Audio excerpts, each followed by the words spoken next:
everybody. Welcome back to the Watchung Booksellers Podcast, where we bring you conversations from our bookstore's vast community of book professionals who talk about what they do for the love of books.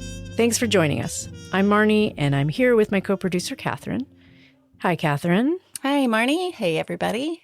And this week, as we do every week, we're talking about books. But today we're talking about book clubs with several of the women who run our wonderful book clubs in the store. I love this conversation, partly because I love all these fabulous women here, Asia, Aubrey, Caroline, and of course you, Marni. But also I just love that it's kind of its own book club. The conversation, like every book club, it sort of starts off a little reserved and, and what's your opinion? And then once it gets going, everyone really warms up and gets enthusiastic. And I think it really represents how book clubs work. I think it was also super interesting to learn how and why you guys and other people want to run and be in book clubs, especially as we're just starting a new one with the podcast. Yeah, so the Watchung Booksellers Podcast Book Club is our newest club based on books we talked about on the podcast. After we did our live book club event last year, we talked about Loved and Missed by Susie Boyd with Alice Elliott Dark and Dagmar Dominchik. We realized that the podcast is a great opportunity to not only bring the insights about books from professional book people, but also talk about books with our listeners. Yeah, so we're having our first conversation next Tuesday, March 24th at 7 p.m., and you still have time to pick up the book. It's Stoneyard Devotional by Charlotte Wood. And it's in store now. It's in paperback. You just need to sign up on our events page, and then we'll email you a link to join. We might record this one and air it on the podcast. Marni, can I guess what you are reading right now? I think you can. So I'm reading two books at the moment. Stoneyard Devotional by Charlotte Wood, the one Catherine was just talking about, and also Hurricane Season by Ferdinanda Melchor, book number 82 on the New York Times Best 100 Books of the 21st Century, which is part of the monthly book club that I host. And there is still time to read that. It's actually a short book. It's a novel, but it's short. So if you want to come, there's copies in the store, but also you can register online on our website and come and join us. We're meeting Monday, March 23rd at 7 p.m. We'd love to have you. How about you, Catherine? What are you reading? I am reading/listening, actually, on Libro FM. I'm listening to Brawler by Lauren Groff. She's just a phenomenal writer. And, she actually has a bookstore, too, in Florida. Yeah. But it's a book of short stories, and she's actually the one reading them. And, I mean, that first story, I was hooked. I wanted to just stop and go back and listen to that one again and again. It was so good. She wrote Fates and Furies and The Matrix, and you just never know what to expect from her, except that they're going to be great. So I highly recommend that. It's out now, and you can either download it on Libro FM or grab a copy in the store. Okay, so let's get to our chat. I'm not going to give full bios, but we'll just let you know who's on. Asia and I both work in the flagship store. Asia runs the Thought Daughter Book Club, and I run the New York Times Best 100 Books of the 21st Century, and now co-run the Podcast Book Club. And Caroline and Aubrey both work in the kids' room. Caroline runs the Middle Readers Book Club, and Aubrey runs the Just the Tea and Books in Translation book clubs. Enjoy the conversation, and we'll be back after to fill you in on what's coming up in the store.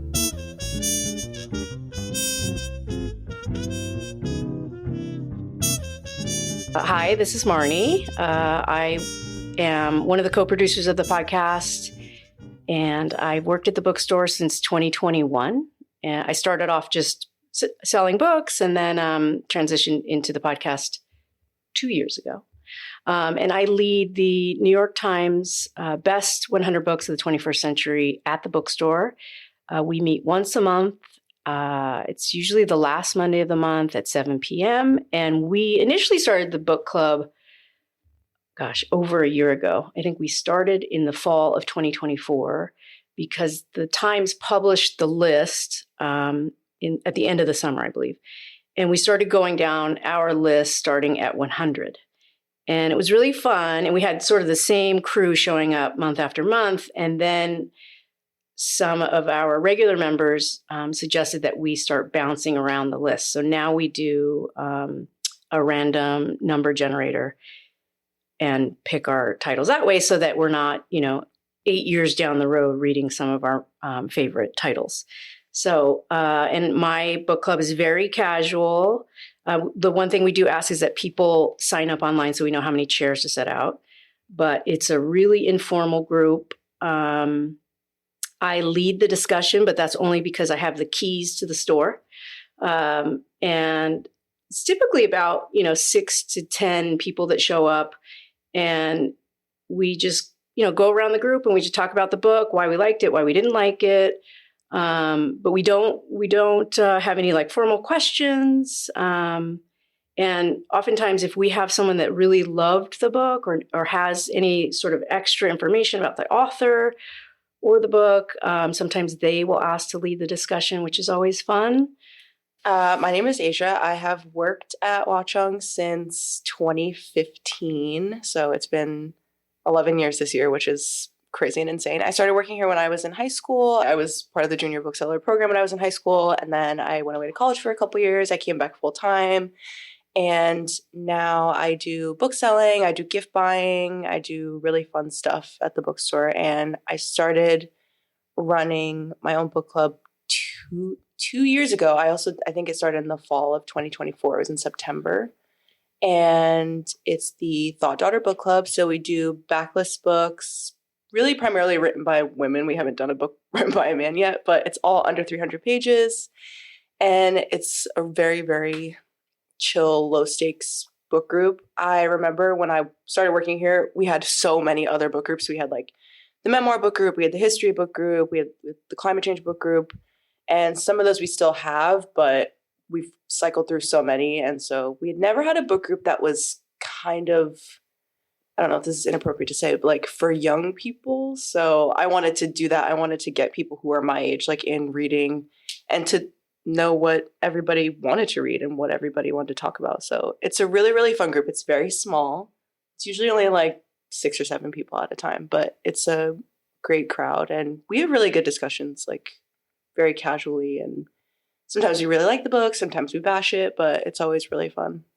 We do read a lot of darker kind of unknown fiction, but it is kind of primarily just for like the books that nobody really would want to read, kind of like off the beaten path, things that make you think type of thing.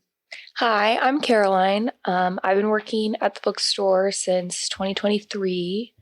And when we opened the kids' room in July that year, we kind of had discussions and plans of maybe doing some kids' book clubs. And so October that year, Evelyn and I started the Middle Reader Book Club, which the point of that was, okay, so I've been out of the game of reading kids' books for a while. I need a structured pattern of, I'm going to read one every month. I'm going to have the discipline of knowing something else to recommend. And Middle Reader felt like the perfect category of, readers that are a little bit more settled into their reader identity. It's kind of 8 to 12 years old. I'd say the average age is 10 or 11 of most of the kids. And it was really fun. We kind of had a regular group right away that just started coming. And at this point, I have like a couple different factions of regulars that cycle in and out based off their extracurricular activities. It's on Wednesday evenings at 4:00, and we have discussion, snack, activity. I try to come up with an activity, but sometimes it's, can you draw this on a page? Because there's not enough time in a day. But yeah, it's really fun. I love getting schooled by 10-year-olds month after month. And it's one of my favorite things that I do at Watchung Booksellers. I'm Aubrey. I also started working here in 2023 when we opened the kids' room. I'm the manager of the kids' room. When we first opened, after the Middle Reader Book Club started, I tried doing a YA book club that ran for a while. but I feel like that age range is a little tough to have commitment to timing. So I no longer do that one. And I read so many books, I figured why not start some other book clubs? So last year I did the LGBTQ book club, which I think was too generic, and there's a lot of other LGBTQ book clubs around the area. So this year I pivoted a little bit and changed it to just the T. So just books written by trans authors or with trans characters. And last year I did Anything Goes book club, which was basically anything I felt like reading.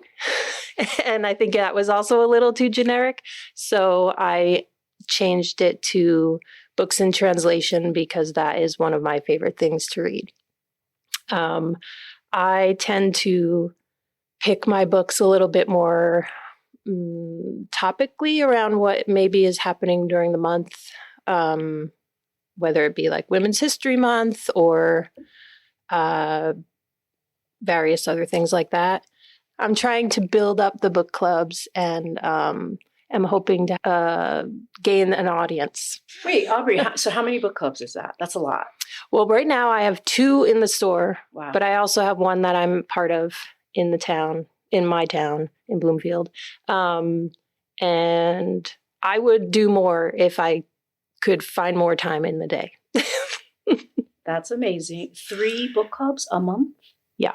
That's crazy. But that's not all the books I read. Yeah. Also, that's That's incredible to me because I find it very challenging to balance work and my reading life and, the little tiny bit I do for the podcast. I find it really difficult to read what I'm obligated to read versus what I really want to read. How do you, because you're very busy. How do you do that? I don't understand. Think part of making my own book club is that I can pick books that I want to read. Yeah.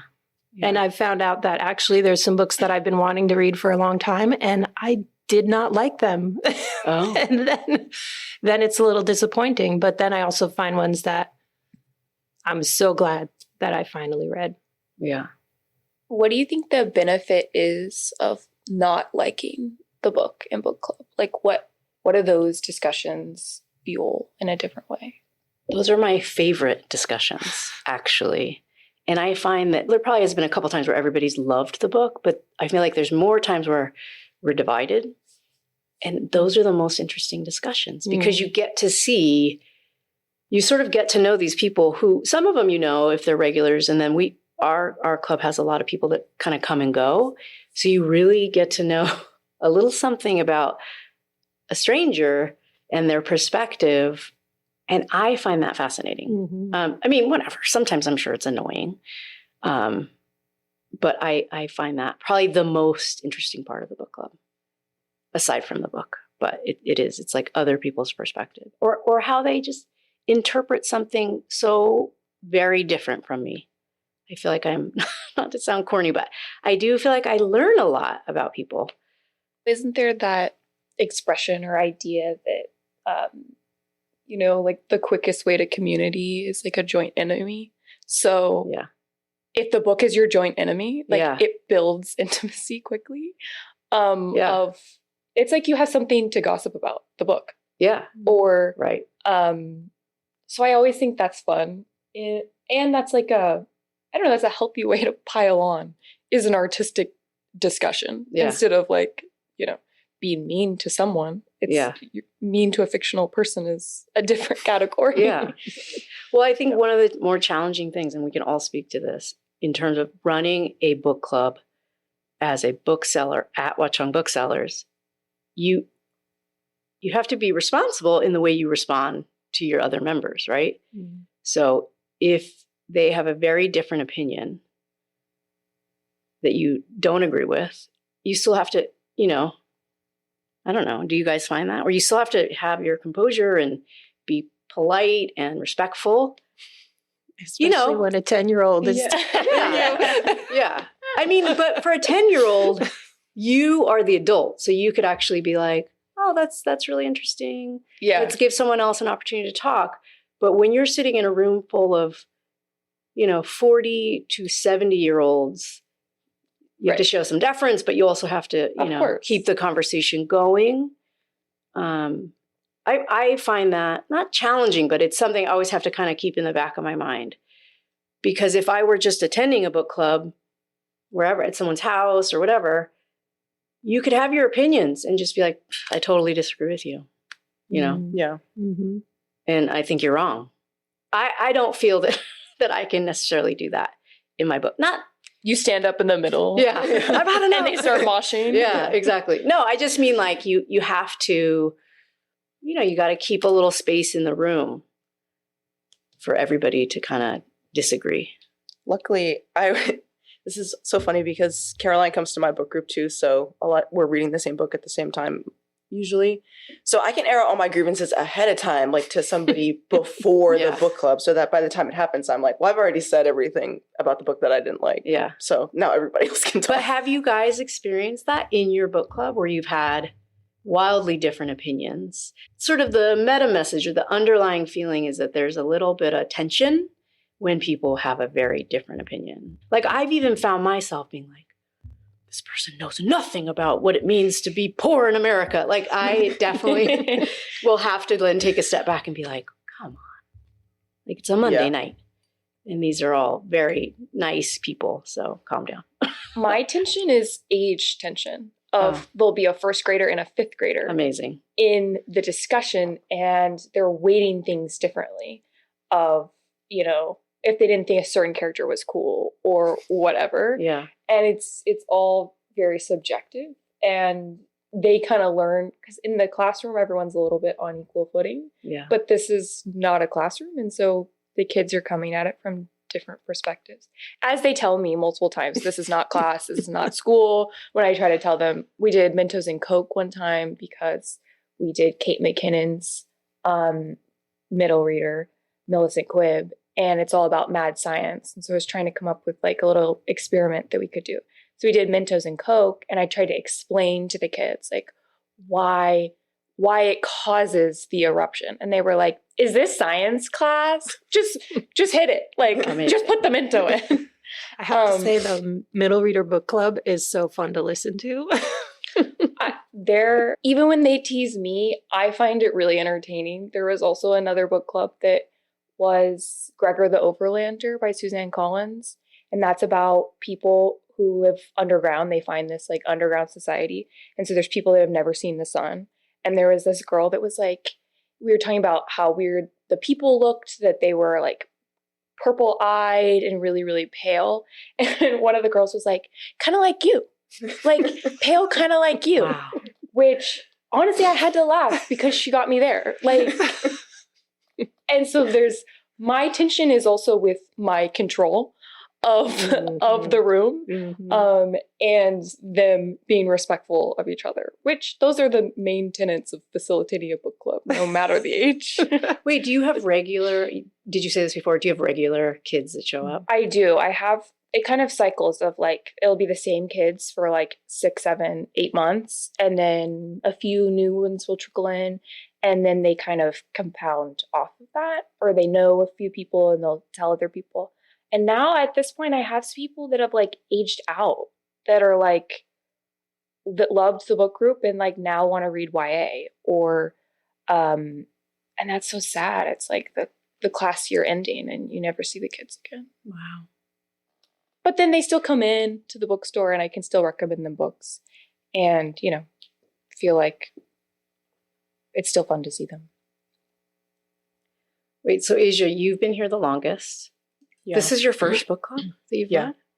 It's my first book club that I've also attended. How I've have you never done gotten by so long without being forced to do Slacker. this? Yeah. Without being forced to do it. Well, not that we're forced to do it, but yeah, I mean, we actually used to,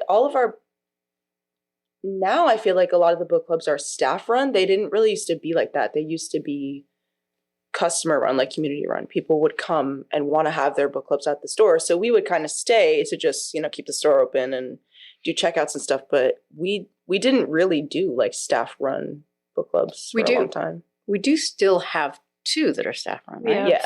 The Or not We staff have run, 3. community I run. think we have Climate Change, Mhm. Nasty Women, and Great Writers, Great right? Great Writers. Writers, yeah. And those 3 have been the longest running, yes? Yeah.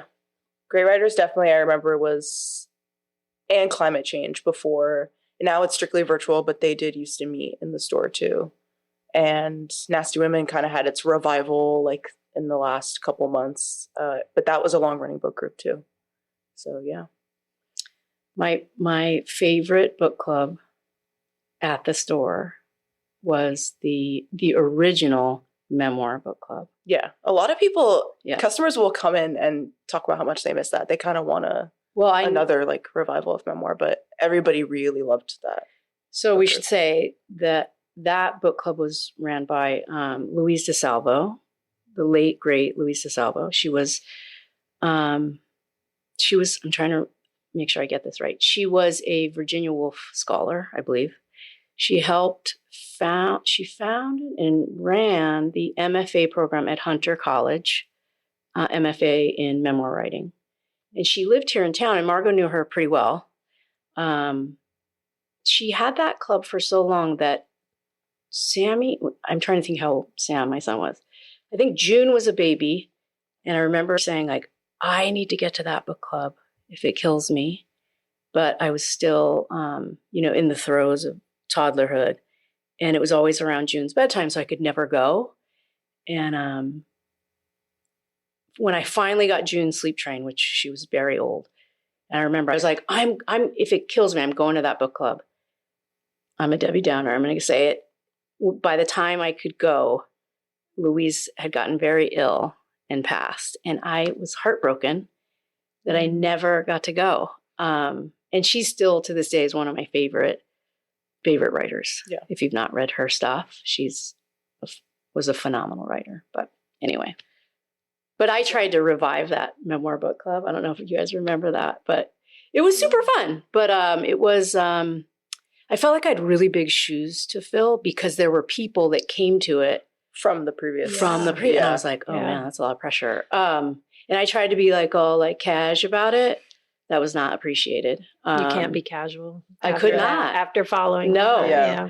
And I would always be like, and I'd always tell the story about Louise DeSalvo to those that didn't know her. And yeah. What do you think that driving force of like, you were like itching to get in that room? What do you think is the thing that draws people to like wanting to get in the rooms to discuss with each other? For book clubs in general yeah. or that one in general? I think book clubs in general, like. Well, for me, I think it's a guaranteed way that you are going to interact in community. A lot of people don't care about that. I care deeply about that because we moved to Montclair in 2008 from New York City, like everybody else. And I remember I was like, God, suburbs are weird, man. So weird. Because Nobody reads in the suburbs. Yeah. No, it was a weird, I just felt so exposed. I don't know if anybody, I'm sure that's very cliche, and you live in a large city. I lived in New York and San Francisco.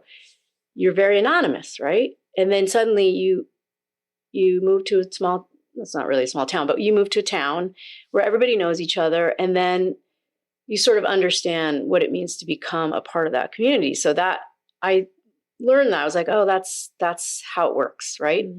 Because I moved around a lot when I was a kid and I didn't really have that experience. My family didn't have that experience. And as an adult, I was like, I do want that for my kids. So one of the first places I came was the bookstore because I was like, that's kind of where it happens, right? For book lovers, for readers. Mm-hmm. I think that was my reason for ever joining a book club. And ultimately to lead one was so that you would sort of be in community at least once a month. I don't know. I know it's a little. It's a connection point. Yeah. Where you, and it's also a great opportunity to get to know people you wouldn't otherwise sit in a room with, in my opinion, And my reason for joining book clubs is because I'm going to be reading anyway. So why not? Yeah. Then talk about it afterwards. Yeah. Maybe it'll help my memory of the book a little bit. Yeah. Which, how that can be. You read something and then, okay, it's done. And Yeah. You want facts about it? Oh. Well, and it helps as a bookseller, right? Because Yes. you're like, oh, now I have a better grasp on that title to sell it. I started taking notes August. My son, who also works at the bookstore, has always been a fan of annotating his books. And first of all, I would never deface a book. I'm not like I don't fold pages. I don't mark up anything, but I have this little notebook now where I'm keeping notes and then I write the little page number down. So when I go to the book club, I can be like, oh, this is something I want to bring up. Does anybody else do anything? No, I have to stop doing. I do that. No, I said I have to start doing it. I don't do anything. I read the book and I finish it probably the day before so that I'm like, great, it's fresh in my mind. I can talk about it. And then I get to the book club and I'm like, no, I started doing it. I started doing it because I was feeling so nervous that I was going to forget things. So, yeah. And being a perimenopausal aged woman, it's very common to not be able to find words, as I often cannot find words and memories and things. So I need to definitely have that. And I think it's helpful. It's helpful too when like sometimes a lot of things that I read in the book, I will think about when I'm reading it and then I forget about it. But then someone in book group will bring it up. I'm like, oh yeah. Oh, yeah. Like, thank God someone else called that. Right. Because I didn't want to talk about that. I have a similar feeling as Marni in that I do feel like it's one of the primary things that helps me be a better bookseller is getting to talk about books with its readers. And like not being from Montclair and then moving here, I didn't know anybody. And so honestly, it was such a good way to meet the kids and in the town and see what they're interested in and how they talk to each other. And like, that's been the most like easy way to build relationships with the kids that come in the store. And so that like I actually know their names and get to chat with them on a regular basis. Which is amazing because Nicole, who works here at the store, she's our operational manager. Yeah. Mm-hmm. At 54th, the main store. She used to run, and Asia, you can fact check me on this. She used to run like didn't she do like a kids newsletter? Or it was like kids reviews. That's what it was. It was kids book reviews. Yeah. And so kids would come in and like tell her what books they liked. And then they would have an opportunity to submit some type of review. And one day I was working in the store. Nicole was there. And this young person came in, probably in their like 20s. And went up to Nicole and they had this whole like, do you remember me? This whole conversation. This person came up in the store, was like a young reader and learned to love reading through Nicole and loved writing these reviews and now works for Roxane Gay and does a ton of like really cool writing and credits the start of that with Nicole, which I think is kind of amazing. That's really cool. Because, that's what, 10, 15 years later. So Caroline, you will probably meet some young adults in your time that says, I remember when you ran my book club. It's kind of great. Yeah, like there was one month that we read Under the Egg and had Laura Martz Fitzgerald come and like do a little bit of a deep dive of some of the art history things and stuff of why she put certain things in the book. And that's another opportunity that's like, I don't think the kids realize it's like, this is the person that wrote it. The name on the cover is right here. Like that access to see and visualize what an author or like could be and that it's, obtainable to them. I know a lot of them are writing their books. I hear about their chapter updates. Amazing. They collaborate in writing books. Certain friends write certain chapters. Sometimes they bicker about, the deadline of their own book. But it's always nice to see them take it another step. What about, the other question that was living in my mind was what makes a book club book?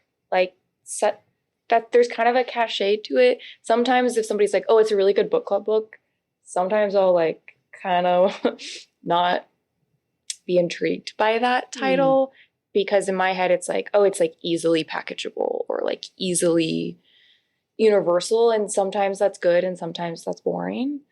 I don't know, what do you think makes a good book for discussion? That's kind of interesting because I feel like, to be honest, every book is a book club book. There's something to be taken away and learned from every single book that you read. So it's kind of like, even if it's not a very extensive or fun discussion or something, like, I think you can say anything about books that you read. Like, I feel like some certain books that we've done have been there are way more points in there to discuss, or there's like way more layers to it. But even some of the quieter reads, I'm kind of like, there's still an hour worth of conversation to be had about this book with other people. At least just like to see, even if it's just to see what other people think about it, not even if they didn't necessarily take something away from it. But I think that any book can be discussed like in a book club setting. So I kind of do agree with that. Sometimes like when I hear people say it's a book club book, I go, oh, it's probably really easily readable. So it's like easy to discuss in a group and it's not a very complex plot. Like, I think that probably would be a little harder, but I'm like, any book can be a book club book. I totally agree. And I do find that some in the New York Times Book Club, there's been many titles where our book club members will be like, why is this on the list? And where I'm like, oh, it makes perfect sense to me. And so then the discussion is around why would so many readers think this belongs on a list for us all to read and discuss?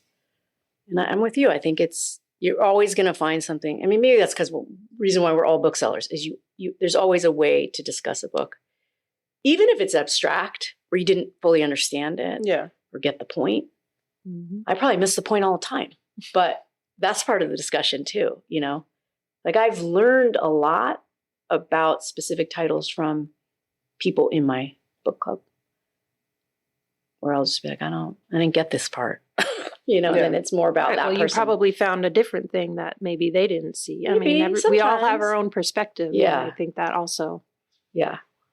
what helps the world go round. Yeah. I also agree with you, Asia, that any book can be a book club book.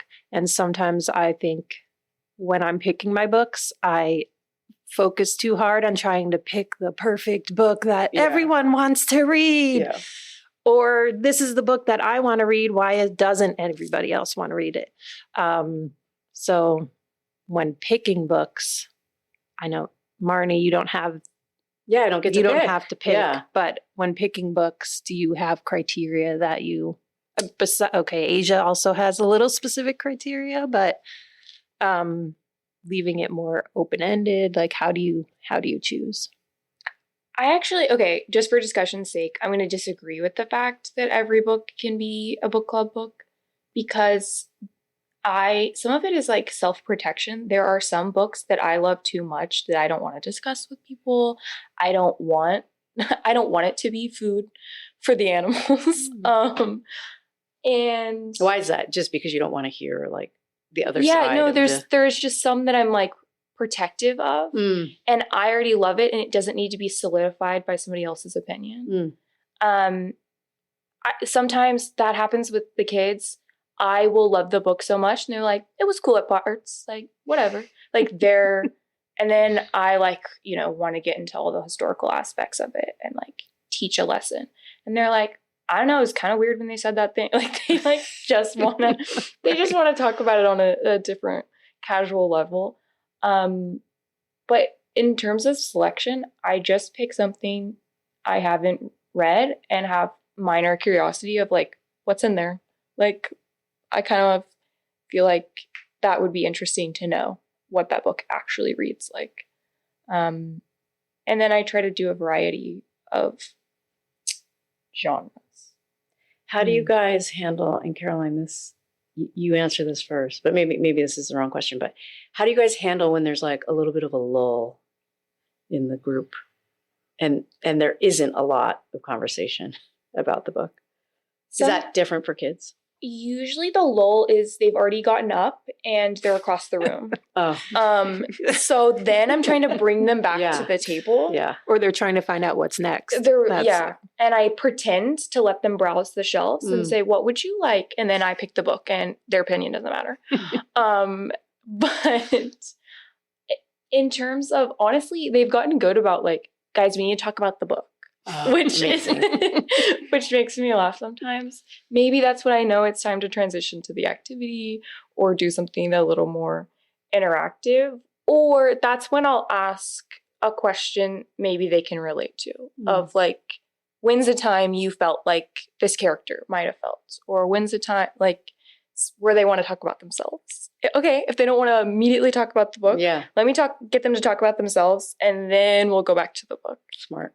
When I was doing the YA book club, I did have a list of questions that I would pull out every once in a while that I just printed off from some website. Those generic enough questions, but you could like plug in some little probing like things.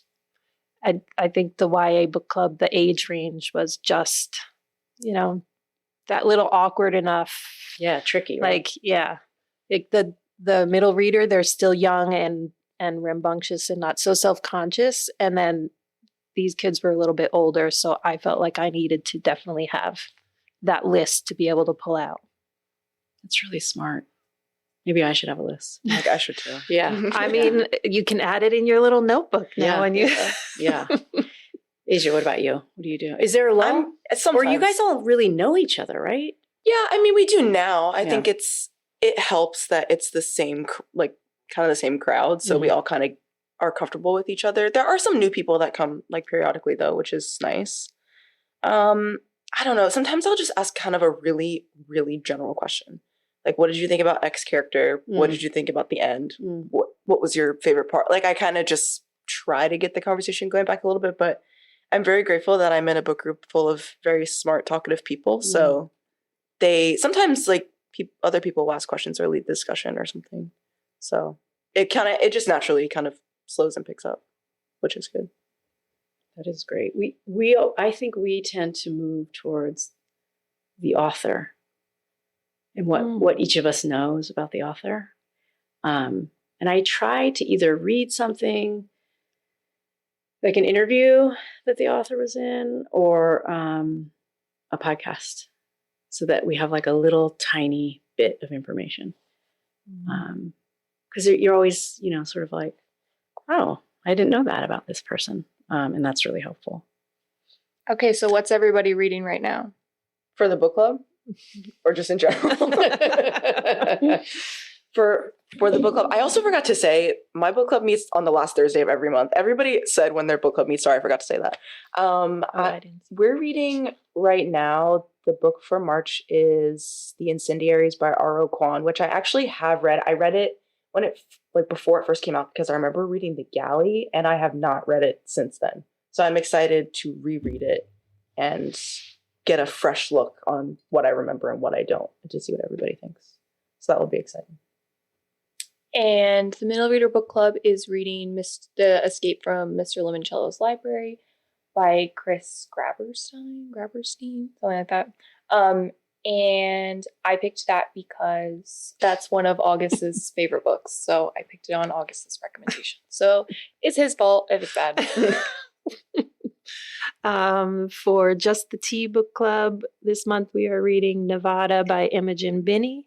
And for Books in Translation, we're reading O Salam by Najwa, I'm not sure how you pronounce the first name, Barakat. And how about you, Marni? My club is reading Hurricane Season by Ferdinanda Melchor.